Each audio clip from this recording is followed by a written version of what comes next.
Member for Blain. Thank you. Now, we might have a bit of noise in the gallery during my speech, but it's my speech, so with the with the will of the House, I hope you don't mind. Madam Speaker, fellow members, guests and Territorians, wow, what a journey it has been to get here. I'd like to start by thanking those who came before me. Firstly, the inaugural member for Blain, former Deputy Chief Minister Barry Coulter, who did so much to build the Territory and had such a vision for the future, fighting to build the railway and laying the foundation for infrastructure for decades to come. Infrastructure that now is coming to fruition and that we get to enjoy. Then, former Chief Minister Terry Mills, who led the party in opposition and took back government in 2012 on the back of a revolt in the bush against the removal of community councils and the self-determination that they enabled. I would also like to thank Nathan Barrett for his hard work for Blain. Door-knocking the electorate years later, I still heard stories about how hard he worked for the community and how much he genuinely cared for them. So thank you, Nathan. I thank Mark Turner for his service to the community, and I hope he can enjoy more time with his family now post-politics. I thought I'd start today by outlining some of my background, how and why I came to stand before you, and what I hope to achieve in this place, and thank all the people who helped me along the way. Now, I'm going to go back a fair way. In 1873, don't worry, I've timed it. It should be about 25 minutes, I won't go over. My great-great-great-grandfather, Johann August Kerle, left war and economic depression to emigrate to Australia, seeking hope and opportunity for his family. They came from the village of Barrenclough in the region of Brandenburg, in the land that we today call Germany. He came with his wife and 2 children, one of which was my great-great-grandfather Johannes August Kerle. They came on the good ship Lammerschangen and settled in the Rosewood area in Queensland. Johannes grew up and had my great-grandfather August Theodore Kerle. There's a lot of Augusts in my line. I don't know why they like that name. He met and married a Polish girl called Ellen Sislowski, and in 1915, just as World War I was breaking out, my grandfather Roy Henry Kerle, or Pop as I knew him growing up, was born. Pop married a pretty lass by the name of Marjorie Barnes, and around Rosewood and Ipswich, they had 6 sons and daughters. Pop was an old man by the time I came along, but he was amazing. He was a carpenter, builder, mechanic, and mad poultry nut. So the former member for Goyder, no, who was the poultry nut? Nelson would have really loved him. He always had a big collection of bantams and various kinds of chooks. And there was nothing he couldn't build if he set his mind to it. He enlisted in the Australian Defence Force in 1942 to help the war effort. He was trained as a flight mechanic and supported the number 549 Squadron as a flight mechanic working on the Spitfires, including a brief stint in the NT as part of Northern Defence. Mum and Dad met and started courting in Rosewood, just outside Brisbane. They fell in love and got married there on the 10th of December in 1960. But yet again, times were tough and opportunity beckoned. This time at the Rum Jungle Mine in the faraway Northern Territory. Dad was a qualified electrician, Mum was a trained teacher, both qualifications that were in high demand up north. Sorry, I just have to find my position here. So they packed their lives up and took off on the long journey driving up to the NT in 1961, where they settled in Bachelor. Dad working at the powerhouse for the mine and Mum teaching kids at Bachelor Area School, where she would continue for 28 years, teaching multiple generations of Bachelor kids. Eventually the mine shut down, so Mum and Dad bought some land on the Finniss River and started a farm. And that's where I grew up, hunting, fishing and roaming around the bush. Mum always tells me the story of how, before they had us kids, when it was just the 2 of them, they would go exploring on the weekends in their little Jeep, all over the Territory, out to Pepperminardi, Corroboree, Billabong. One day they crossed the Finniss River and found a little grass hut. And staying inside were Nugget Marjar and his wife Billawak, sometimes spelt Pillawak. Mum and Dad forged a lifelong relationship with them, And when I was growing up on the farm, their children were my uncles and aunties, who would often go and find sugar bag, fish for turtles, and hunt buffalo in the bush. Sadly, their children aren't with us any longer, victims of the violence that's all too common that we've been talking about today. Growing up on the farm was great fun and taught me a lot of skills that I still value today. Resourcefulness, grit and determination, the ability to weather the heat and humidity without complaint. The one thing the farm didn't teach me was how to swim, as even in the 80s, any water deep enough to swim in usually had a snapping handbag hiding in it. So little Matt didn't learn to swim, and as a result, I nearly drowned at Wongai Falls on a visit as a child. Luckily, my mate Isaac Fraser spotted my troubles and saved me. So full credit to Ostswim, who came to Bachelor subsequently, not because of me, but I'm very grateful, and ran free swimming lessons in the public pool there. Teaching Aussie kids to swim is a great policy and should never be left by the wayside. I'm not sure what happened to it in the decades between when I was a kid and now, but I'm proud that one of our CLP commitments is to bring back swimming lessons for all NT kids. So time went by and I moved to town with Mum and attended high school. Then the Northern Territory University, where I studied computer science. And I thank my long-suffering lecturers who put up with me always pushing the boundaries of when I could submit an assessment. Thank you, Bob Pascoe, for putting up with me. And now on to politics. As I said before, growing up in the 80s and 90s was a time when Hawke and Keating were in charge federally, and they implemented such raging socialist lefty reforms as floating the Aussie dollar, dismantling the protectionist tariff system, and privatising state-owned assets. Growing up, politics was never a topic of discussion at home. We were always too concerned about moving chooks and grating eggs. So I didn't really have an opinion on politics for a long time because it didn't affect me, until one day it did. The cattle industry was always a big part of growing up around Bachelor, and in the early 2000s, the live cattle export trade really started cracking, and it breathed new life into all the struggling cattle stations around the top end, providing a market for their Brahman cattle at a competitive price. We had a few cattle at the time, and every year we'd muster them in and sell what we could to pay the council rates and the other costs of owning property. So I was flabbergasted to learn in 2011 that some down south politician had decided to put a stop to the entire live export industry overnight without warning because of a TV report. It was framed at the time as just stopping the live export of cattle, but there was nowhere else for those cattle to go. There were no abattoirs to process them, and the southern markets didn't like Brahman meat. And not just the cattle, there was an entire industry behind those cattle. The trucks that transported them, the farmers who managed the properties, the agricultural suppliers in the towns, the schools where those kids attended. There was an entire supply chain operating across northern Australia that relied on the ability to export cattle. And by slamming that gate shut, a body blow was dealt to the entire industry. That decision was subsequently found to be unlawful, as it should have been, but the damage was already done. From that experience, I came to the conclusion that any political party that could end an entire industry without any consideration or due process wasn't worth my vote, because who's to say what industry will next fall afoul of their ill will?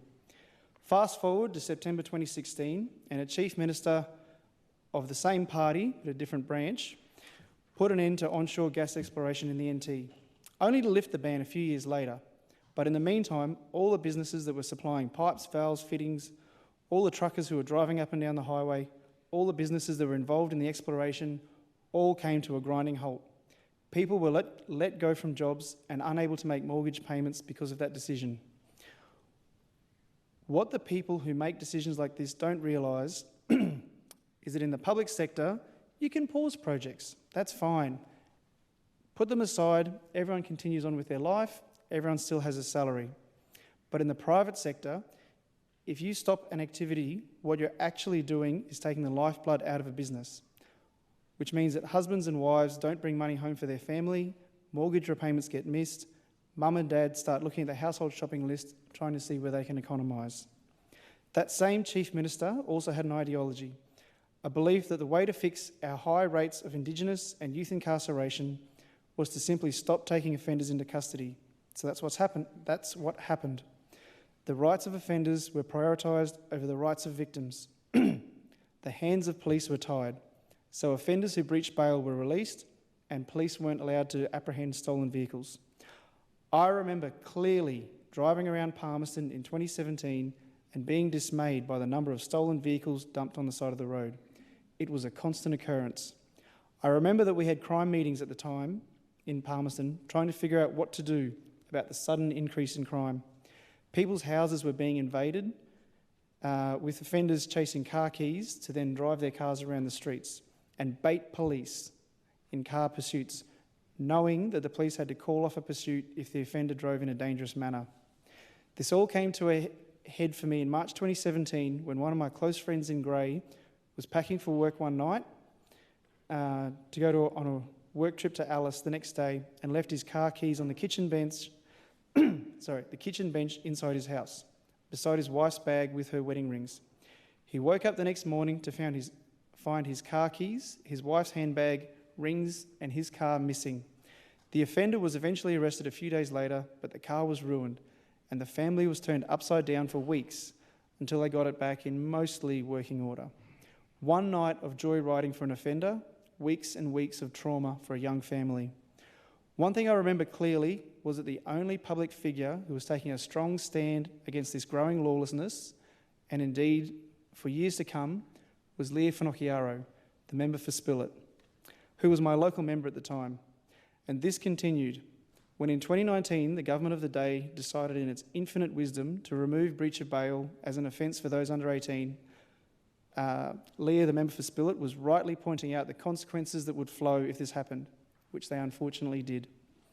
Eventually, enough was enough, and I decided that I couldn't stand by and just complain about all the terrible things that the government was doing anymore. So I reached out to Lia and asked how I could help. The rest is history. Now that I'm here in this house, my goal is to serve the people of Blain, be a voice for the voiceless, and do my best to make government work for the people. My entire career before politics has been about improving business processes so that they're more effective. Very often you find that for historical reasons, sometimes the left hand doesn't talk to the right hand, and if the head doesn't get involved, you end up in trouble. For example, during the campaign, the Maiden Oval was a hot topic. This is a classic case of, through no individual's fault, things slowly going out of kilter. Ovals had traditionally belonged to schools and were used by various sporting groups. Over time, the maintenance of the sprinkler system was handed over to Dipple. The bore came to be managed by the City of Palmerston. So when the sprinklers stopped working, there were at least 3 different groups that had to get together to get this resolved, with the result that during the dry season, the entire oval burnt out, which is not a good result for anyone. Over my career, I've been constantly amazed by the hard-working and passionate public servants working in the NT government, who very often tear their hair out, particularly over the last 8 years, about the decisions that have come out of this building. My hope while I'm in this house is to be the bridge that brings the common sense voice of my community to this house to achieve good outcomes for all Territorians. One of the things that I'm very passionate about is sport, and the way that sport fosters a sense of community and family for those who may not have a constructive family unit at home. During my time in this house, I hope that I'm able to support the growth of sports clubs in Palmerston, and specifically for youth that are at risk of going down the wrong path. I'd like to finish by thanking everyone who got me here tonight. Firstly, the people of Blain who put their faith in me and the CLP team to deal with the crime on their streets and bring back safety to their communities. There's a lot of work ahead, but I'll be there every day putting my shoulder to the wheel to make Blain a great place to raise a family with safe streets like the ones I remember growing up. There are so many stories from the campaign that motivated me every day to get out there. The retired grandmothers who suffered home invasions and endured flashbacks and panic attacks afterwards. I've lost count of the number of people I've sat with who've cried while talking about their experiences as victims of crime. Unable to sleep while drinking and fighting go on for all hours outside their home on the street. Threats of physical violence, rocks thrown at houses, the list goes on and on. Thank you to the community groups who invited me into their spaces. The Palmerston Market Committee for the smooth running of a true institution where you'll find me every Friday night throughout the dry season. The Palmerston Raiders Rugby League Club Greenie and the committee, members and coaches, you all do amazing work. The impact that the Raiders have on Palmerston can't be understated. To the Palmerston Rugby Union Club, snap, snap, go the Crocs. To Jacob Brandt and the committee, thank you very much, and I look forward to working with you as we go forward. Artie's Free Feeds, Sal, Romain and the team, you guys do amazing work, and it's deeply appreciated by the community. Thank you. The 50 Plus Club, Mary and the committee, I love joining you guys every week, and I won't use unparliamentary language to describe one of the card games that we play, but it's a lot of fun. And when you lose, you say, oh, something. Moving on, the Woodruff Care community, Francis, Diane, Gary and the team. I hope you guys enjoy using our community room, and you are an inspiration for the work you do around the community. Palmerston Litchfield Seniors Association, with their regular meetings at Kazales, is an institution, and I love to attend. And many, many more. Thank you to the CLP grassroots members and the Palmerston branch who believed in me enough to pre-select me as a candidate and support me through the campaign. There are too many to list them all, but a few deserve special mention. Kay Stevens, you are amazing. Your service to the nursing community over so many years is a tribute. Your energy and enthusiasm are a constant inspiration. Thank you so much for all the help you gave. Suzanne Kavanagh, your wisdom and experience have been invaluable and in no small part contributed to this result. Michael DeLosa, thank you for getting up every morning and roadsiding with me, for all the barbecues and letterboxes. Your support through the campaign has been invaluable. Thank you, Chief Minister Lia Finocchiaro, for standing up for Territorians for all those long years in opposition, for inspiring us to fight against tyranny. I can honestly say that in my professional career, I've met very, very few who are as smart or hardworking, and above all, passionate for the Territory. I'm very excited to be a member of your team as we rebuild the Territory. Thank you to all my volunteers who helped out during the campaign in ways big or small. I was completely overwhelmed by the support I received. Letterboxing, folding, helping out at barbecues, handing out coffees. There was a real groundswell of support from all directions, and I honestly couldn't have done it without you. Thank you all. Thank you to my mum, who was here this morning when I was sworn in. While Dad was busy with the farm, Mum gave me a love for learning and reading.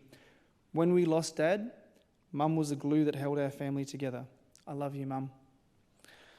Most of all, I want to thank my wonderful wife, Olia, who is upstairs in the gallery over there with the kids. You are my rock, my foundation. Thank you so much for everything you've done. They say who you choose as your life partner is the second most important decision you make in life, and I think I've made a pretty good one. Thank you, everyone, and to the people of Blain and the Territory, I look forward to serving you faithfully. Thank you.